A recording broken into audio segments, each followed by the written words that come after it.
Harmon labelled the engagement with the High Commissioner as an important one. It's his first visit here to the office, and I believe it was a very important engagement.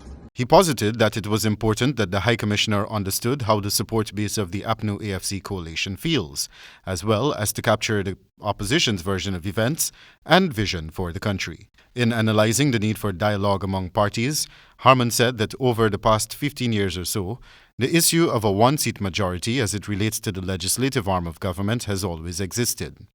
The opposition leader further revealed that the registration of potential and eligible voters arose in the meeting. We spoke, of course, at the need for a new voters list before any elections, and we felt that the house-to-house way of producing a voters list is, in our view, the best way for doing so.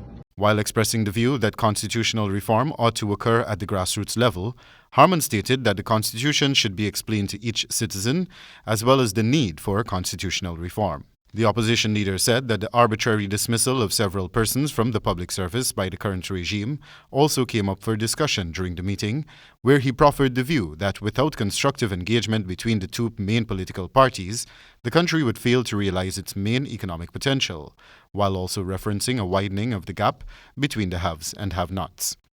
Ramjattan also referred to the engagement as an important one, while he spoke on the issues of climate change, as well as reinforcing the urgent need for dialogue on constitutional and electoral reform.